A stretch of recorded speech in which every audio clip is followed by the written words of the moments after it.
Officer down. Sergeant Samuels shot multiple times.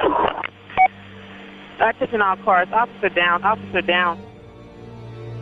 A little of the information we did have was the shots were being fired, and the dispatcher couldn't raise the officers. So our mind was all over the place. And being that the distance of where we were, we knew the possibility that we were going to be the first ones to get there.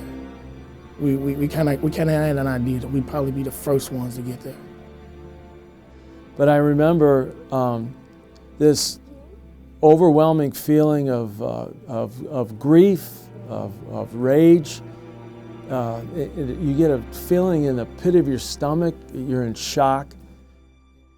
You want the outcome over quickly.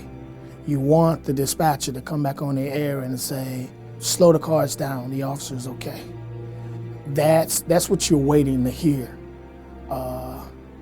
And it's dreadful because of those moments that are ticking between the time that you're responding.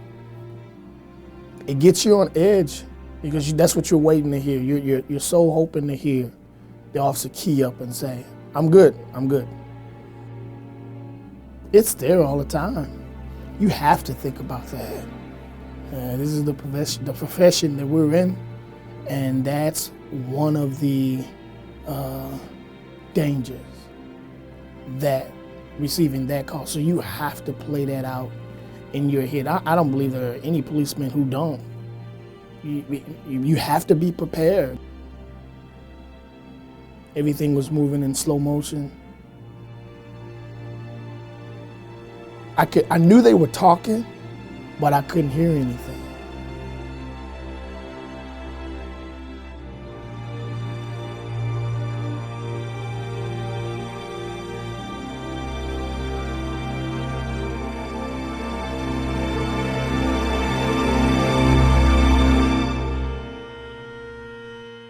To be that knock at the door, they don't. There's no way they could train you for that. There's no way they could prepare you for that. They could put you through any class they wanted to. No way you could be ready for it. To go and knock on that door. What do we say? What do you say? I've been involved in police funerals before, never this directly.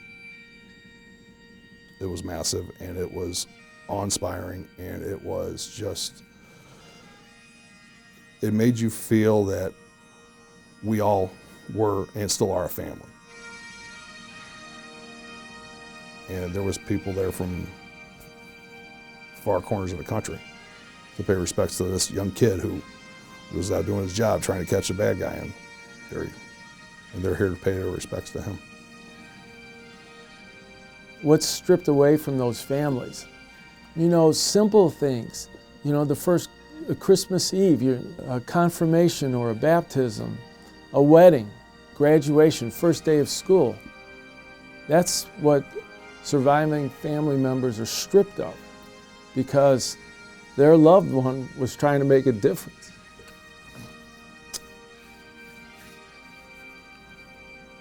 That's why we have this breakfast. And you know, I think it's important that family members know that it's just not pictures that we have in different police stations of the fallen heroes and at headquarters, but stories resound to this day. We remember, and we remember, especially if you were there, especially if you knew personally the individual. You remember every little detail.